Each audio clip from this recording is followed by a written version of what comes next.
Well, hello quilty friends. Welcome back to my sewing room, and today is week 10 of the Scrappiness is Happiness quilt along, and we are doing the scrap apple block, which is on page 72 of the book Scrappiness is Happiness. And so yeah, we're into it 10 weeks already, so I'm going to show you these right here. So here is, let me move these so I can just show you on the mat.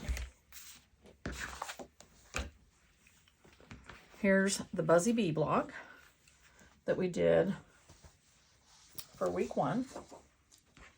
And then we did the Calico Mushroom, 1 large and 1 small.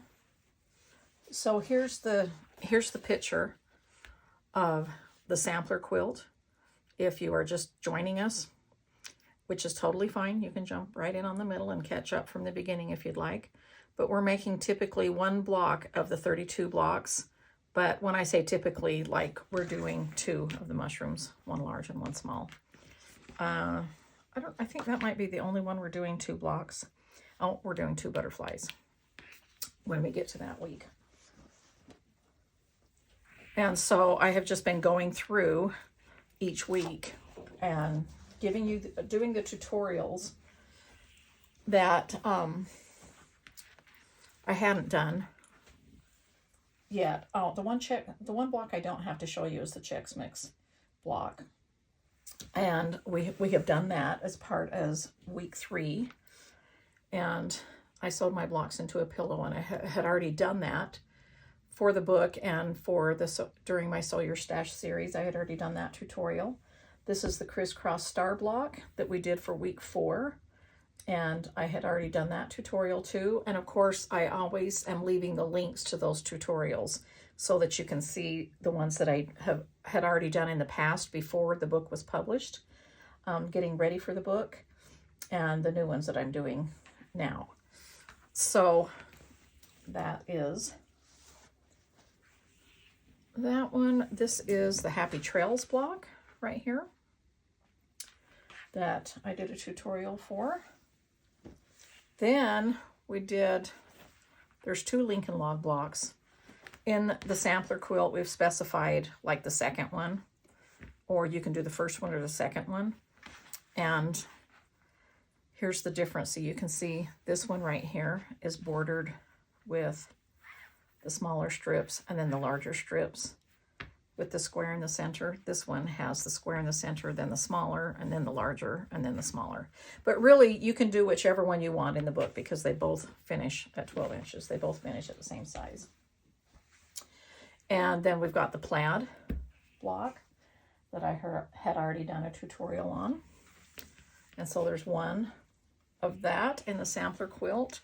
And then in the sampler quilt, we're showing, this is the tall pumpkin block that I had already done a tutorial on. But as you can see, you can do it in 1 solid fabric, or here is the wider pumpkin block because the stem is up there, but it's the exact same block if you wanted to do it patchwork like it shows here. So you could totally do that patchwork and just, you know, put the stem at the top there. So that's the pumpkin block, and then the Santa hat right there, which I had already done the tutorial on as well. And then that leads us now to the scrap apple block, which we're going to talk about today. So let me grab that. And everything, again, is in my latest book, Scrappiness is Happiness. And so obviously you will need the book to do the sew along and follow along, but my goal is to do a tutorial for every block in the book. So the ones I have not done, I'm doing now. Okay, so this is quite a large block. And let me just move this out of the way. So I'm just going to show you segments, because what I'm going to be showing you today is just doing 1/4 of the block. And so I'll just turn it right here.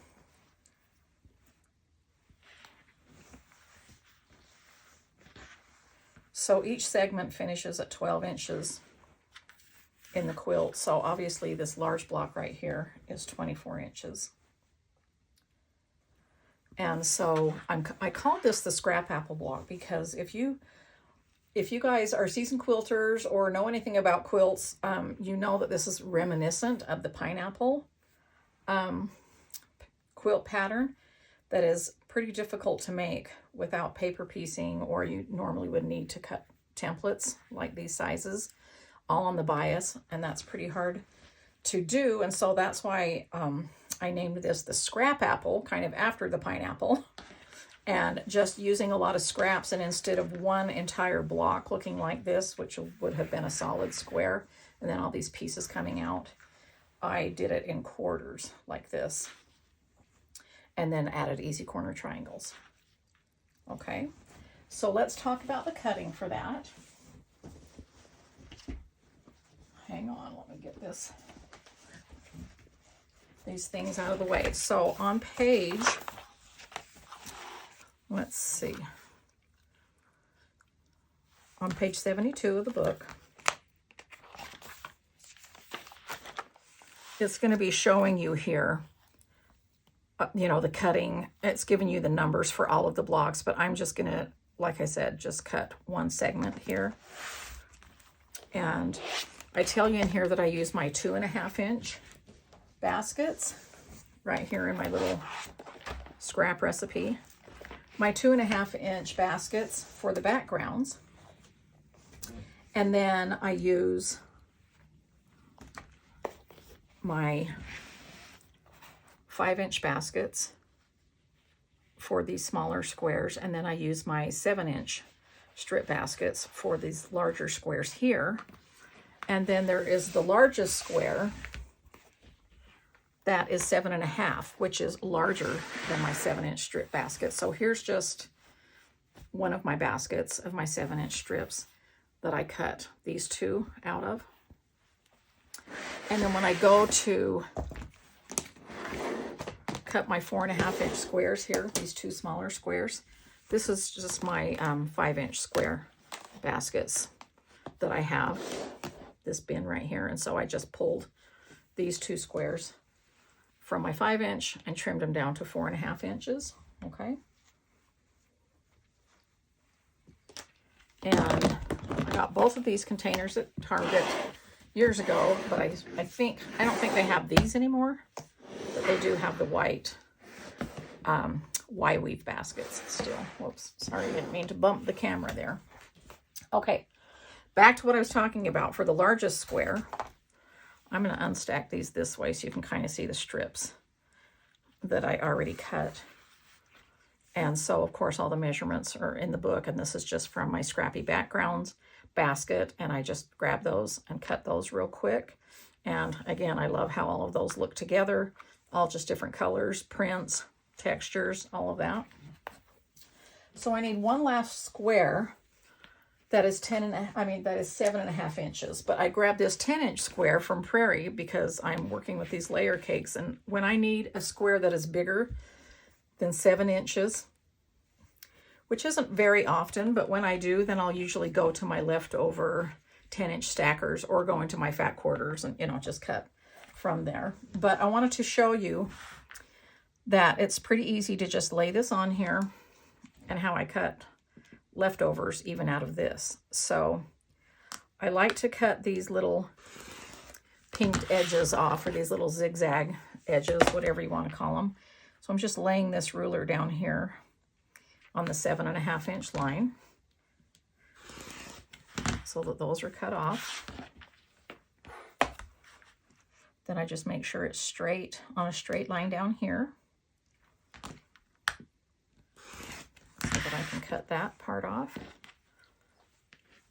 and then cut into it 7.5 inches. Just make sure everything's lined up. There's my 7.5 inch square. And so I'll add that, you know, to here for my large square there for that block. But I never just throw these back in the bin. I just find that if I do, it's harder to go back and press them and, you know, recut them and things like that. So I know that these are going to be smaller than 2.5. So I know that I can cut 2-inch. See, I can't get quite 2.5 there. So I just layer them on top of each other, and I'm going to cut 2-inch squares from the leftovers of these, and then I'm going to throw them in my bin. Now I get 2-inch squares quite a bit left over, and that's why I've got a pretty big bin of them, just because I trim those from my easy corner triangles sometimes as well. And so I just start throwing them in there, and they're perfect for a lot of these blocks and in the book, and it's specifically for Grandma's Donuts. And so just keep saving those 2-inch squares, and this is all I do is I double up the fabric if I can, the strips, and I just start. I usually use a smaller ruler, but you know, since I have this one here in front of me, I just grabbed it. Now this one, I'm going to see if I can get a 1.5-inch square out of that. So there's a bunch of 2-inch squares I've got out of that left over. I'm going to measure that. And yes, I can. And so I'm going to put that there. At this point, I am going to grab a smaller ruler. I'll just get a smaller square ruler real quick. And then I'll just line that up with the 1.5. Cut that way. Cut that way. And then I put these in my little pile of squares to go into their bins. So I've got 2-inch and 1-inch, 1.5-inch, excuse me. And so that's how I cut for those leftovers. All right, so now I've got this quarter segment of the block, and let's go over to the sewing machine and I'll show you how I sew it together. Okay, so today we're going to sew with Miss Doris. And what I've got going on here is I've already shown you this with all the different size strips, and I folded this block into a quarter so we can kind of use that as our follow along guide. And so what we're going to do is use this 1/4-inch seam allowance, and we're just going to take these two and we're going to sew that to the left side. This is kind of a log cabin or courthouse steps construction, kind of a corner of it.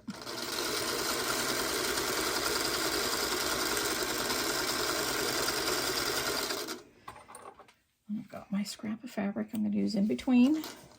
Normally, if I was sewing this block, I would have all 4 sections cut and just everything would be stacked on here, and I'd clothesline all 4 of them. So we're going to come over here, set the seam, and then we're going to pull this apart because we're going to press the seams open. And I kind of like to just roll that, making sure it's all the way open. And then grab a clapper. Now, just for the sake of filming, I'm going to keep my clappers on for just a few seconds, but normally, I don't know, I probably keep them on for 15-20 seconds. And so now we've got this segment, and so the next one goes on top here. And again, you can pin if you like. I just line mine up instead of pinning.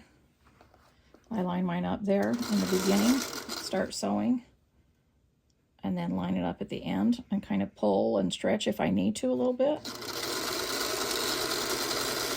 And the whole time I'm pinching the end here where it's supposed to line up. Just run it through the machine.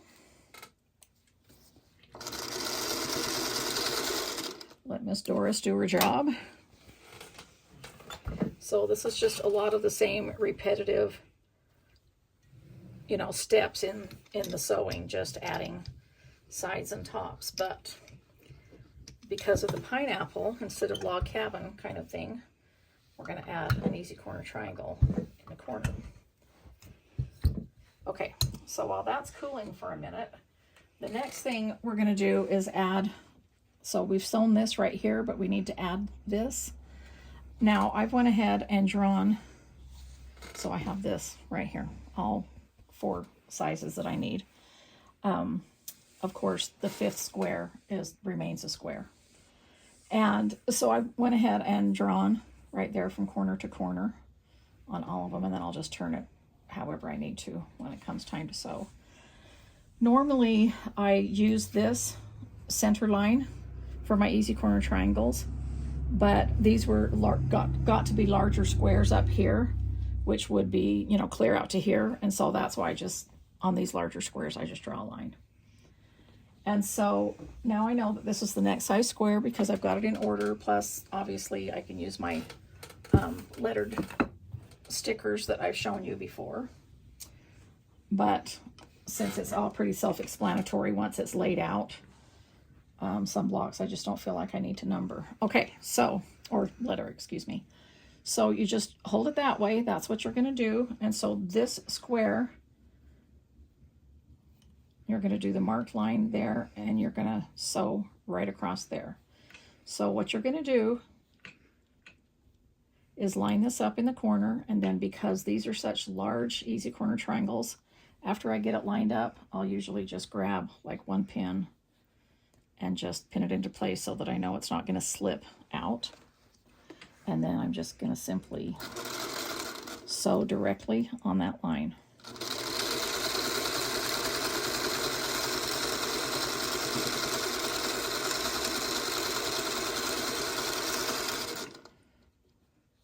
I take my pin out. Sometimes I just, if I'm just going to be using one pin at a time, sometimes I just stick it right there.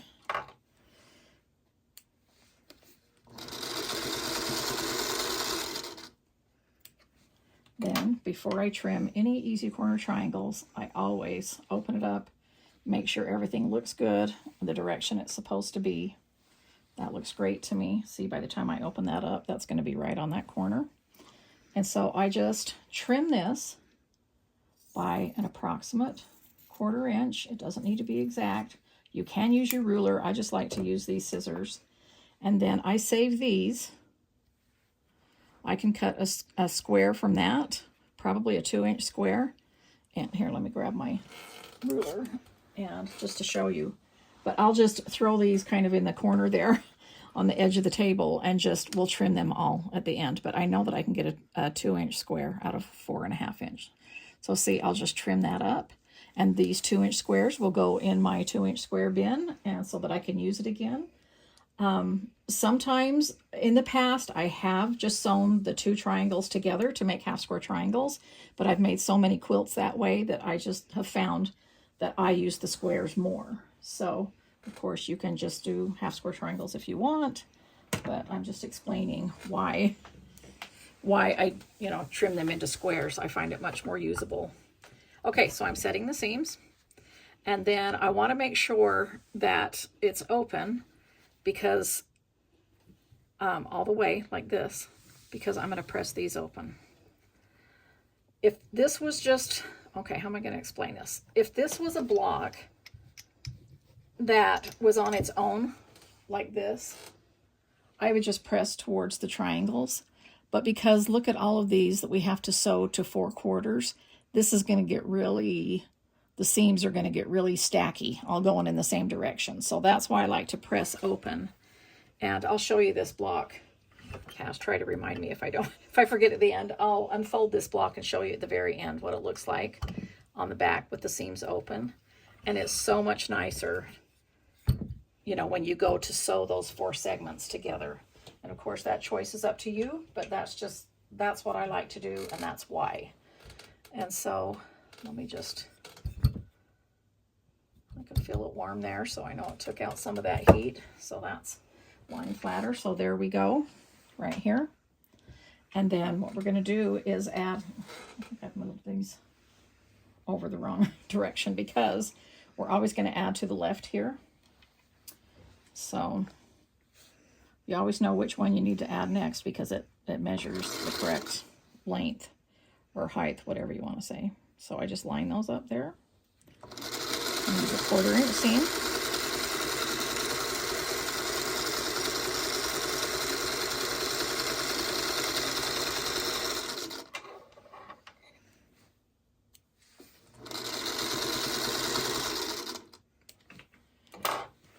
Come over here, a lot of back and forth.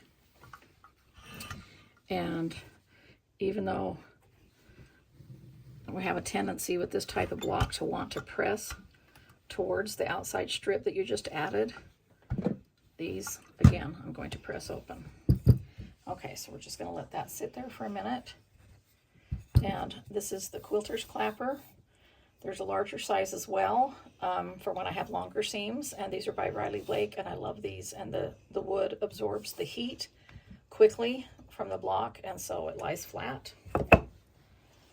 Okay, so here we go over here, and now we know that this is next. So we add this second strip here, and then we're going to add another easy corner triangle onto the corner.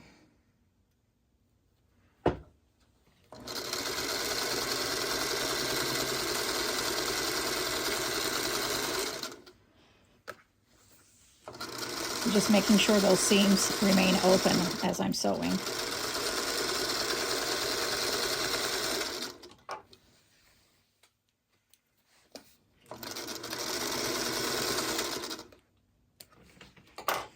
Okay, back over here.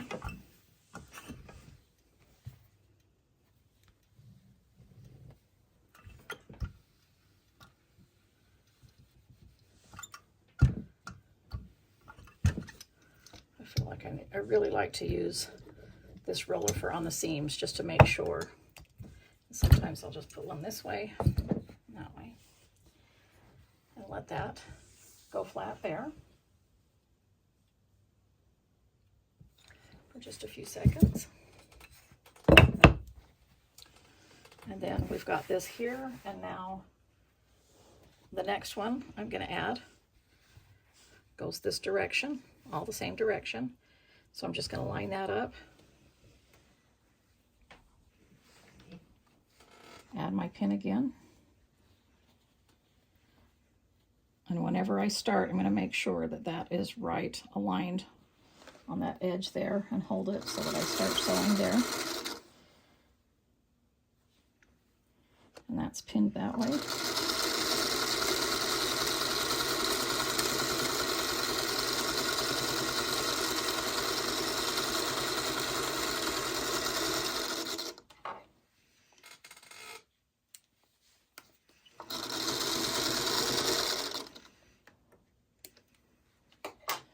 Okay, so now when I get here, yes, I'm going to open up and look at this and make sure, yes, it's going the right direction. But as you notice, this is the only place in the block that where that meets right there, and it just barely overlaps that point, just a touch. And the rest, the points, you don't have to worry about, so that's nice. And so I just trim that off, and because this is a larger square, I'm probably going to be able to get at least a 2.5 or a 3-inch out of this. So I'm just showing you for sure, yes, I can get a 2.5-inch square out of that. So that'll go into my 2.5-inch bucket. Now, when I do, because this is larger, when I trim this off, you can see before I even sew it, I'm sure I can get a 3-inch square out of that, because you can see I'm just going to trim past this line here. So I can get a 3-inch, but I can also get a 1.5 and a 1.5 over here. So as long as I can get a 1.5-inch square out of a trimming, then, you know, off of an easy corner triangle, then that's what I'm going to do. And that's how I acquire a lot of my squares, just in cutting. And I just, if I have a leftover small piece, I usually just do not throw it in the bin for later. I'll just go ahead and cut it into the largest size square I can and add it to the bins. And then those scraps from left over from cutting those squares, then I'll, you know, put into the trash because they're too small. But if I can do at least a 1.5, that's what I do. Okay, so I'm just, again, just pressing that, trying not to iron it and distort it because that is sewn on the bias there. I'm going to do it that way and let that cool for a minute. And so because this is just repetitive sewing, it's just going to be the same thing over and over again. I turned my board wrong, probably, but you can see it just doesn't matter. But I'm always adding the next strip to the left side, meaning, see, I'm going to add that to the left side. This here, I'm going to move this over. I mean, I could have done it the other way, but this is the way that it's in the book, so I don't want it to be confusing, and that's the way it looks right here. But it all ends up looking the same. So I'm going to go ahead and continue adding this, then this yellow easy corner triangle, then adding this, and then finally adding the blue one. And then I will be right back, show you the back of this block and show you the back of that block. Okay, so I finished the block and let it cool for quite a bit. That way it gets flatter. So this is the back side. You can see the seams pressed open so that when you go to join the block next to it with all these seams, I will press those open. I'll show you that. But anyway, that's what the front looks like. Okay.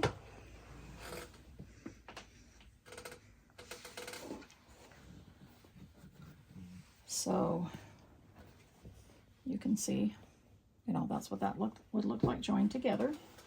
But I also brought these in because I wanted to show you that, so I put the 12.5-inch ruler. This should measure 12.5 inches right now before it goes into the quilt. And so I laid this on the counter just to make sure that was all, you know, squared up. And it was. And so you can do that at the end if you want. These are my trim it rulers. I don't use these to cut blocks out. I use these for my applique, for layout, and for trimming up sections in quilt blocks. So that's why I brought these in, because you could do this every step of the way to make sure, you know, because this one, you would use the 6.5, this one, and then you would use the 8.5 for this one, and then the 10.5 for this one. So you have that option. That I do that quite a bit in my patchwork when it's something, especially that's growing one direction. Sometimes maybe it might be easy to get it pulled this way or something. So just wanted to show you that option. So you've seen the back of that. And so let me unpin this. I kind of just pin that up there so it wouldn't fall down while I was sewing.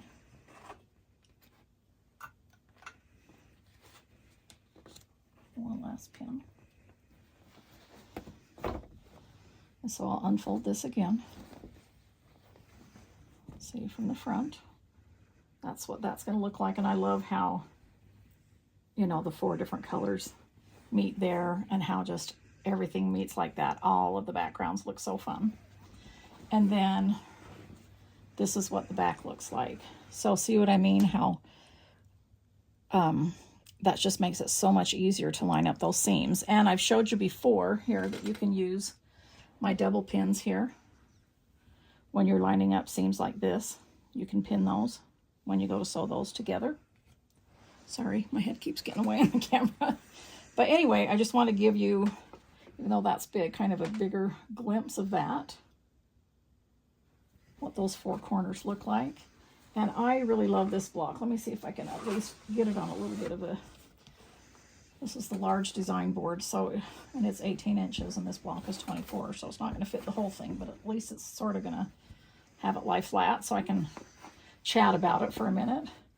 Because just this size right here would be, again, I'm always saying pillow, but look how fun that would be with a 24-inch pillow form in there.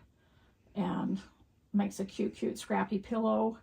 You could make three of these blocks and it would be a great table runner. Make as many as you want. You could do it two deep and 6 across if you wanted, however big your table was. But this is a great scrap buster quilt. You can use bigger pieces of scraps and just strips. You could even use you know, your roly-polies or your jelly rolls or whatever, 2.5-inch strips for these backgrounds, and get a bunch of those if you use like the Hush Hush collections from Riley Blake or the Hush Hush 2 that come in the 2.5-inch roly-polies, because that's all backgrounds. So that'll be fun. And it just, I love this because it really is visually really fun to look at. It's got a lot of background in it with just the colors, and the more blocks you add to it, the more design it gets. And you saw that on the wall, the quilt on the wall that I took the photos of and Cassidy put in the slideshow so that you can kind of see how that quilt looks. This is in the One Block Wonder section. meaning you can just add as many blocks as you want. This would be great for a California king size quilt, any size quilt really. You just keep adding the 4. You just have to have the 4 for that design. And then, so you could make a twin size quilt out of this, you know, really quickly.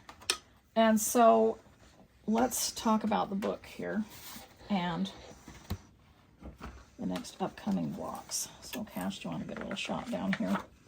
Okay, so this right here is the scrap apple, what we've done here. And these next ones are the last ones in the One Block Wonder section.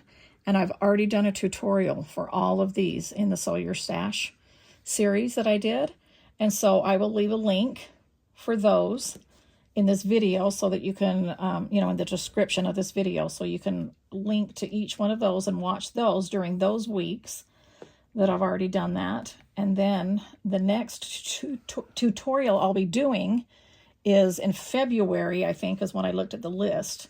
And this applesauce, which is the apple block and the apple cores. And I'll be showing you that tutorial because I did not show that in the Sew Your Stash series. And so the next one that you'll be seeing here is on there, is during February on this channel. Of course, I'll be filming, you know, other things too, but I'm just talking about in this series. And throughout these weeks, I always show, just like I did in the past weeks, like the block, even if I already did the tutorial, I show on Instagram. So if you're not following me on Instagram, you may want to, if you just want a refresher of the blocks and see my version of those blocks if you'd like.